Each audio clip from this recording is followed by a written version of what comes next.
Buenas noches a todos. Les agradecemos nuevamente por permitirnos entrar a sus hogares y podernos escuchar. Sí. Hoy vamos a tocar un tema relacionado con la guerra.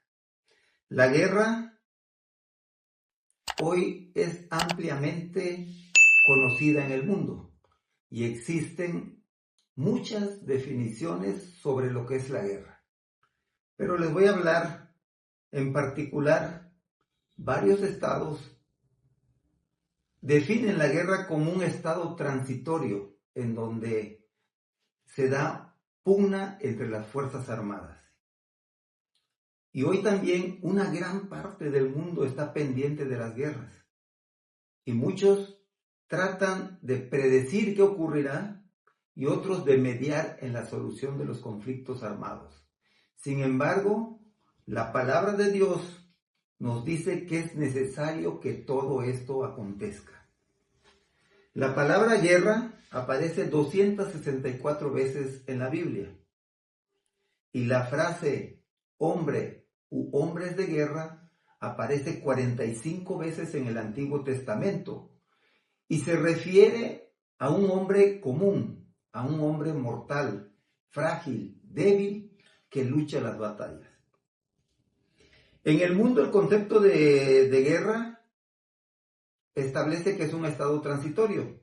Sin embargo, la Biblia nos dice que nuestras luchas no son contra sangre y carne, sino contra huestes espirituales. En ningún momento la Biblia habla que la guerra es un estado transitorio. La Biblia enseña que la vida del cristiano es una batalla permanente y sin tregua.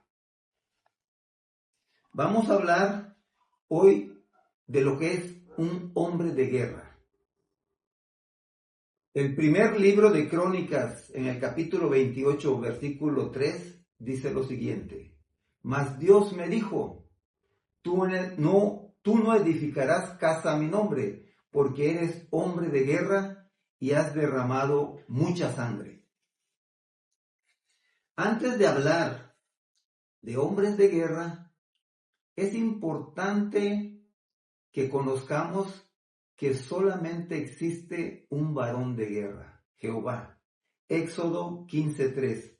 Jehová es varón de guerra, Jehová es su nombre. Y la Biblia también nos muestra que existieron varios pueblos de guerra, pero el pueblo de guerra de Dios es Israel. La guerra es donde se prueba la fe y la obediencia y donde el hombre aprende a luchar. Las nuevas generaciones aprenderán a luchar en las guerras. Escuchemos qué nos dice el libro de Jueces en el capítulo 3, versículos 1 y 2. Estas pues son las naciones que dejó Jehová para probar con ellas a Israel, a todos aquellos que no habían conocido todas las guerras de Canaán, solamente para que el linaje de los hijos de Israel conociese la guerra, para que le enseñasen a los que antes no la habían conocido. Entonces es importante también preguntarnos, ¿qué ocurre con un pueblo que no conoce la guerra? Este pasaje bíblico nos enseña que el pueblo se olvida de Dios. Vamos a empezar a hablar de quiénes son los hombres de guerra. Y vamos a concentrarnos en la figura de David para entender qué es un hombre de guerra. David y Goliat fueron hombres de guerra. Israel y el pueblo de los filisteos fueron pueblos de guerra. Entonces, ¿cuál era la diferencia? El primer libro de Samuel, en el capítulo 17, 33, dice así: Dijo Saúl a David, no podrás tú ir contra aquel filisteo para pelear con él, porque tú eres muchacho y él un hombre de guerra desde su juventud. Pero también el primer libro de Samuel, en el capítulo 16, 18, dice: Entonces uno de los criados respondió diciendo: He aquí yo he visto a un hombre, hijo de Isaí, de Belén, que sabe tocar, y es valiente y vigoroso, y hombre de guerra, prudente en sus palabras, y hermoso, y Jehová está con él. Las palabras hebreas para definir a David y a Goliat como hombres de guerra son las mismas. Sin embargo, ambos fueron guerreros, hombres mortales y diestros para la guerra. La diferencia es que Dios estaba con David y el pueblo de Israel. Esto nos enseña que nosotros podemos ser hombres de guerra, pero lo más importante es que Dios esté con el guerrero. Tenemos que entender que en la actualidad también hay hombres de guerra. El Nuevo Testamento tiene testimonios de hombres de guerra, como Pablo, Pedro, Timoteo, y podemos señalar otros nombres. Y en toda la historia de la iglesia han existido muchos hombres de guerra. A diferencia de los hombres de guerra del Antiguo Testamento, que en ese entonces ellos derramaban la sangre de otros hombres, hoy los hombres de guerra del Nuevo Testamento derraman su sangre por el Evangelio. Nuestra guerra es diferente. La carta a los Efesios, en su capítulo 6, versículos 12 y 13, nos enseña: porque no tenemos lucha contra sangre y carne, sino contra principados, contra potestades, contra los gobernadores de las tinieblas de este siglo, contra huestes espirituales de maldad en regiones celestes. Por tanto, tomad toda la armadura de Dios, para que podáis resistir en el día malo, y habiendo acabado todo, estar firmes. El Nuevo Testamento también nos enseña sobre la guerra que nos toca hoy luchar. Podemos ver en el Evangelio de Mateo, capítulo 24, versículo 6, que nos dice: y oiréis de guerra y rumores de guerra. Mirad que no os turbéis, porque es necesario que todo esto acontezca, pero aún no es el fin. El Evangelio de Lucas, en el capítulo 14, versículo 31, nos dice: ¿o qué rey, al marchar a la guerra contra otro rey, no se sienta primero y considera si puede hacer frente con 10,000 al que viene contra él con 20,000? Es importante leer todo este capítulo para entender el contexto de la guerra. La carta de Santiago, capítulo 4, versículo 1, también nos enseña y nos dice: ¿de dónde vienen las guerras y los pleitos entre vosotros? ¿No es de vuestras pasiones las cuales combaten en vuestros miembros? Oh almas adúlteras, ¿no sabéis que la amistad del mundo es enemistad contra Dios? Cualquiera, pues, que quiera ser amigo del mundo, se constituye enemigo de Dios. El libro de Apocalipsis, en el capítulo 12, versículo 17, también nos habla de guerras. Entonces el dragón se llenó de ira contra la mujer y se fue a hacer guerra contra el resto de la descendencia de ellos, los que guardan los mandamientos de Dios y tienen el testimonio de Jesucristo. El mismo libro de Apocalipsis, en el capítulo 13, versículo 7, nos enseña también: y se le permitió hacer la guerra contra los santos y vencerlos. Y también se le dio autoridad sobre toda tribu, pueblo, lengua y nación. Y adoraron todos los moradores de la tierra, cuyos nombres no estaban escritos en el libro de la vida del Cordero que fue inmolado desde el principio del mundo. Si alguno tiene oído, oiga. Si alguno lleva en cautividad, va en cautividad. Si alguno mata a espada debe ser muerto. Aquí está la paciencia y la fe de los santos. Es muy importante entender que si eres un hombre de guerra, debes conocer la guerra y prepararte para la batalla. Todo soldado conoce las reglas de combate y sabe usar sus armas. Pero, ¿qué es lo más importante que debe cuidar un hombre de guerra? Saúl, David, Salomón y hombres de guerra anónimos son ejemplos de algunas de las peculiaridades de los hombres de guerra. Revisemos algunos pasajes bíblicos.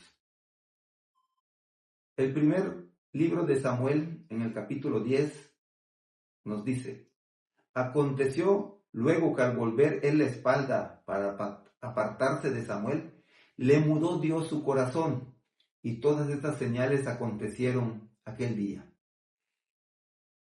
Cuando habla de mudarle Dios su corazón, dice que le limpió su mente. El mismo libro de Samuel, en el mismo capítulo, versículo 26, también nos dice: y envió Samuel a todo el pueblo, cada uno a su casa. Saúl también se fue a su casa en Gabá, y fueron con él los hombres de guerra cuyos corazones Dios había tocado. Aquí se refiere que Dios tocó la mente de los hombres para poner un propósito.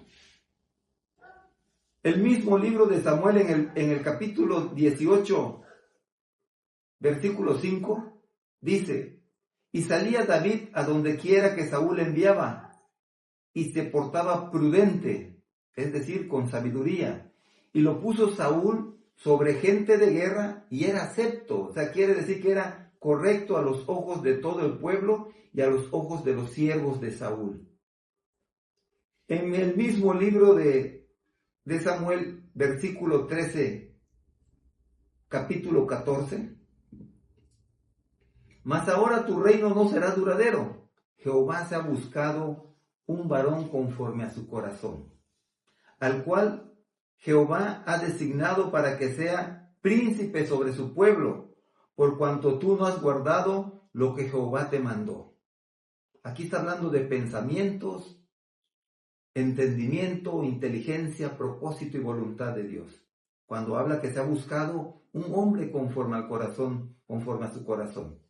En el primer libro de Crónicas, capítulo 12, versículo 38, dice: todos estos hombres de guerra dispuestos para guerrear vinieron con un corazón perfecto para poner a David por rey sobre todo Israel. Asimismo, todos los demás de Israel estaban en un mismo ánimo para poner a David por rey. O sea que tenían una mentalidad segura.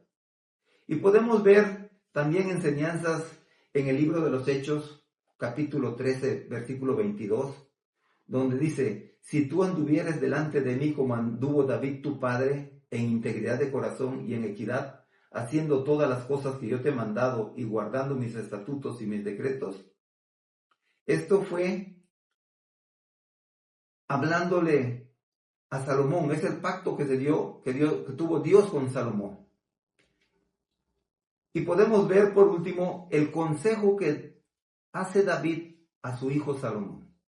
En el primer libro de Crónicas, capítulo 28, versículo 9. Y tú, Salomón, hijo mío, reconoce al Dios de tu padre y sírvele con corazón perfecto y con ánimo voluntario, porque Jehová escudriña los corazones de todos y entiende todo intento de los pensamientos. Si tú le buscares, lo hallarás, mas si lo dejares, él te desechará para siempre.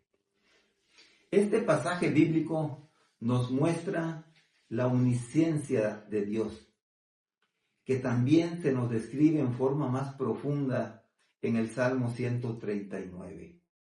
Revisemos un pasaje del Salmo 139. Dice: oh Jehová, tú me has examinado y conocido. Tú has conocido mi sentarme y mi levantarme. Has entendido desde lejos mis pensamientos. Has escudriñado mi andar y mi reposo, y todos mis caminos te son conocidos. Pues aún no está la palabra en mi lengua, Y he aquí, oh Jehová, tú la sabes toda. Podemos concluir que los hombres de guerra deben guardar su corazón, es decir, su mente y pensamientos, que es su mayor campo de batalla. Proverbios capítulo 4, versículos 23 al 27 nos dejan una enseñanza también muy profunda sobre esto. Sobre toda cosa guardada, guarda tu corazón, porque de él mana la vida. Aparta de ti la perversidad de la boca y aleja de ti la iniquidad de los labios. Tus ojos miren lo recto y diríjanse tus párpados hacia lo que tienes adelante. Examina la senda de tus pies y todos tus caminos sean rectos. No te desvíes a la derecha ni a la izquierda. Aparta tu pie del mal. Y es muy importante también entender por qué debemos cuidar ese campo de batalla, que es nuestra mente. Jeremías, el libro de Jeremías, en el capítulo 17, versículos 9 y 10, nos dice: engañoso es el corazón, más que todas las cosas, y perverso. ¿Quién lo conocerá? Yo, Jehová, que escudriño la mente, que pruebo el corazón para dar a cada uno según su camino, según el fruto de las obras. No lo olvides. Si eres soldado de Jesucristo, estás hecho para la guerra. Te agradecemos tu atención y es nuestro anhelo conocer cuál es tu opinión sobre este tema. Esperamos tus comentarios y te invitamos a darle un like a nuestra página. Cristo te fortalezca.